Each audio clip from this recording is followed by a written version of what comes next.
गौरांग महाप्रभु। रात बीती दिन बीता, रात बीती दिन बीता, अंधकार कारागार का कैसे मुक्त हो पाऊं। मन मधुप श्री कृष्ण के सांवले चरणारविंद के लिए तड़प पड़ा। लंबी लंबी सांस लेते हैं और बहुत विज्ञान संपन्न ज्ञान संपन्न है, क्या करूं, बार बार बेसुध हो जाते। हे कृष्ण कैसे निकलूं। फिर एकदम ध्यान आया कि पत्र में तो लिखा है ना 10,000 रुपए स्वर्ण मुद्राएं मोदी के यहां,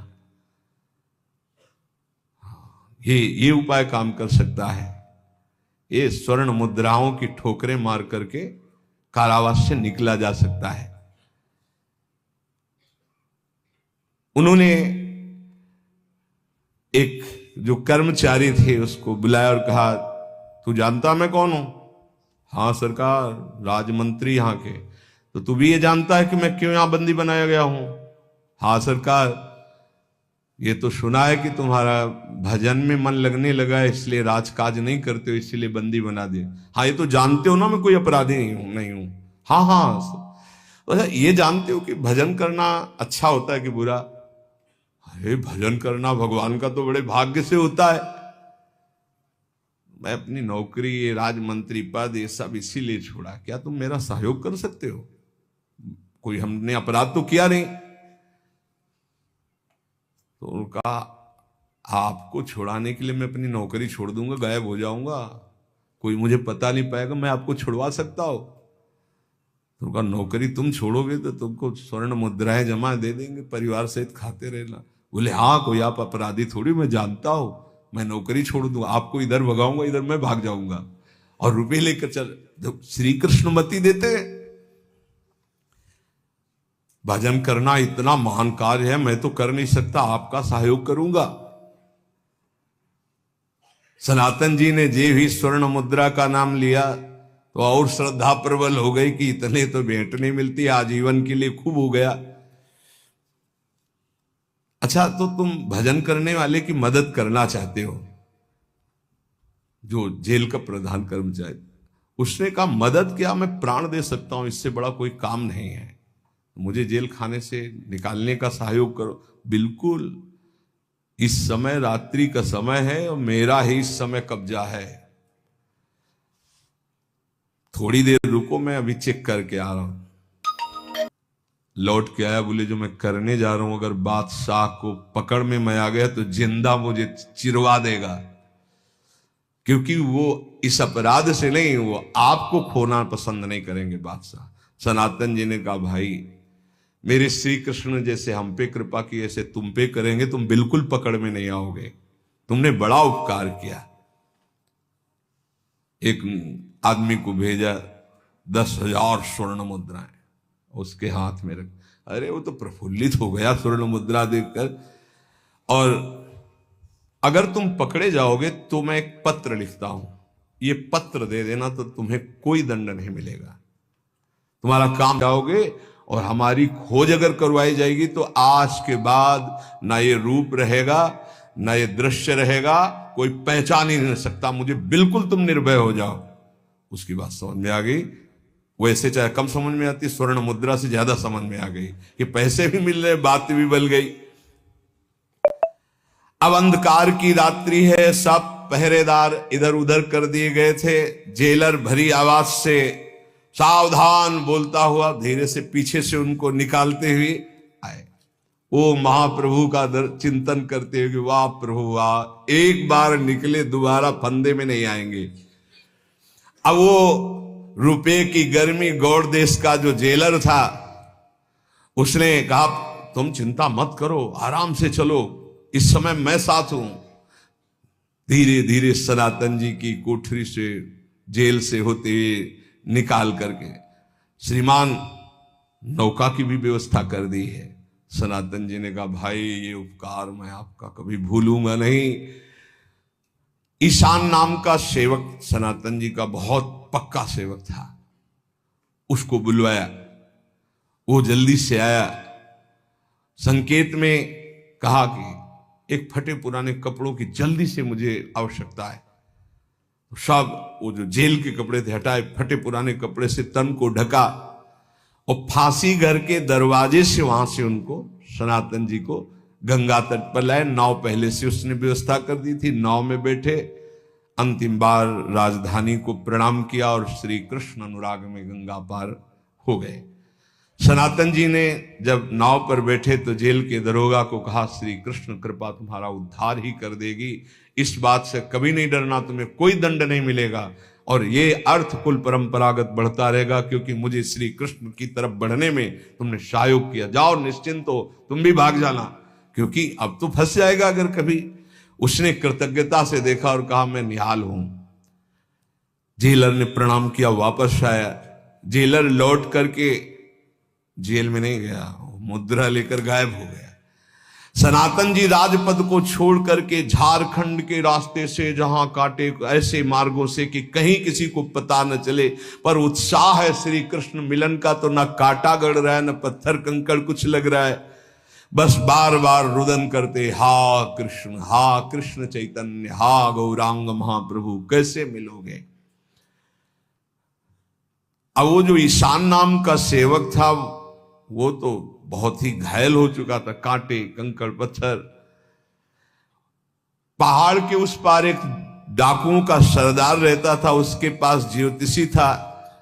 वो ज्योतिषी गणित करके बताता था कि अब इस समय जो पथिकारा उसके पास इतना धन है, लूट लिया जाए, और वो लूट के मार देता था। स्वामी भक्त ईशान ने बिना सनातन जी को बताए 8 मोहरे स्वर्ण की फटी गुदड़ी में छुपा रखा था।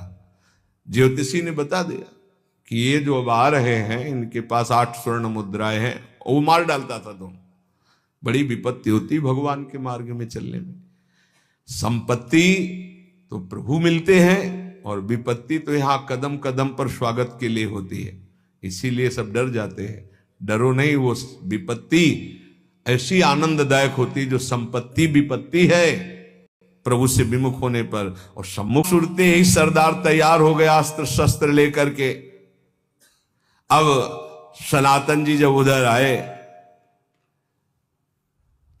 सरदार नजदीक गया, देखा सनातन जी के रौब को देखकर, क्योंकि राजमंत्री थे, उसने कहा आपको रास्ता नहीं मालूम होगा, मैं आपको पल्ली पार पहुंचा दूं पहाड़ के, तुमका देख लीजिए।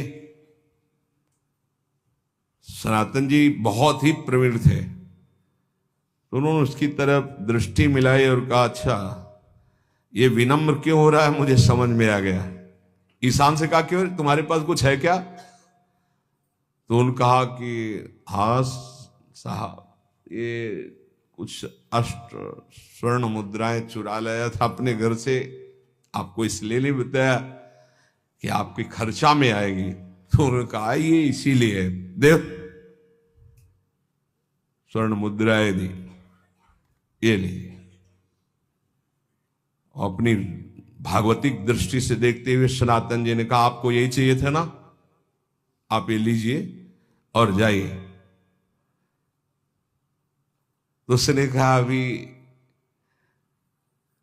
7 मुद्राएं दी, एक और छुपाए हैं। तो कहा ये क्यों छुपा लिया? ईशान से कहा, बोले आप कई दिन से भूखे हैं, कुछ खरीद कर आपको पवा देंगे ना। नहीं, इसको दो। और सरदार ने जब अब तो उन्होंने कहा, तुम्हें पता है मैं कौन हूं? राजमंत्री, पूरे तुम्हारे समुदाय को नष्ट करवा दूंगा अगर अभी आदेश किया तो। नहीं साहब, आप जा सकते हैं, भगवान का बल काम करता है। सरदार ने 4 आदमी साथ दे दिए कि ये इनके पीछे पीछे जाओ और जंगल से बाहर जो रास्ता है वहां तक पहुंचा के आओ। अब वहां से जंगल का रास्ता तो देखो, जो मारने वाले थे वही पार करने वाले बने, पार करवा दिए। सनातन जी आगे रास्ते से उनको परिचय था, तो हाजीपुर रात्रि में ही अपने बहनोई श्रीकांत के घर गए। ऐसे फटे पुराने कपड़े, पैरों की ये हालत, खाना पीना कुछ नहीं। क्या भगवत मार्ग के पथिकों का जीवन होता है सच्ची। अगर सच्चाई से इस मार्ग में चलो तो शरीर की परवाह नहीं रहती, प्राणों की परवाह नहीं, भूख प्यास की, मारपीट की, गाली गलौज की परवाह नहीं। एक अद्भुत, तभी तो फकीर कहा जाता है, तभी तो भगवान का महान भागवत कहा जाता है। श्रीकांत जी ने देखा इतना कष्ट, उन्होंने कहा मैं रुकूंगा नहीं, केवल आपको मिला क्योंकि पास ही थे, तो उनका थोड़ा द्रव्य ले लीजिए, आपकी यात्रा में काम आएगा। तो उनका द्रव्य तो नहीं ले सकता, तो उन्होंने कहा कि हम आपको राज रूप में देखा है, इस रूप में मैं बर्दाश्त नहीं कर। एक भूटानी कंबल उस समय 300 रुपए का मिलता था उस समय, तो उनका ये कंबल ले लो। बहुत कहने पर उन्होंने कंबल, पर वेश फकीरों का है, वो जो राज दरबार में मुसलमान वेश में रहते तो वही वेश है, ऊपर से भूटानी कंबल। जब कभी रास्ते में भूख लगती तो रोटी मांग लेते। और ये सुना कि महाप्रभु उस समय रूप जी को तो प्रयाग में मिले थे दर्शन करके, फिर काशी, तो इधर ये काशी भिक्षा करते हुए पहुंचे। महाप्रभु चंद्रशेखर नाम के एक महाभागवत के यहां विराजमान थे। जब ये पता महाप्रभु का सहज में पता चल जाता था, क्योंकि वो नाम कीर्तन, वो रूप, वो प्रतिभा, वो यश, तो अपने आप पूरा प्रांत का प्रांत जानता था कि महाप्रभु चैतन्य देव इधर गए, महाप्रभु चैतन्य, इससे उनको ज्यादा परेशानी नहीं हुई। जब पता चला कि काशी में, काशी पहुंचे, वहां पता चला कि चंद्रशेखर नाम के एक महाभागवत के घर में है, तो उनका घर पूछ करके दरवाजे के बाहर बैठ गए। कितना आकर्षण होता है अपने प्रियजनों का। महाप्रभु अंदर ही बैठे, चंद्रशेखर जी से कहा कोई मेरा आत्मी मेरा चिंतन कर रहा है, मिलना चाहता है। देखो दरवाजे के बाहर कोई है क्या, कोई वैष्णव बैठा है क्या, जाओ उसे बुला लाओ। चंद्रशेखर जी गए, लौट के आए, बोले वैष्णव तो नहीं, एक मुसलमान फकीर बैठा हुआ है। प्रभु ने हंस के कहा वही हमारी आत्मा प्राण है, महावैष्णव है। उनका प्रभु नहीं हो तो मुसलमान फकीर है, ऐसे नहीं, जाओ। फिर गए तो देखा बिल्कुल वही, वहां कोई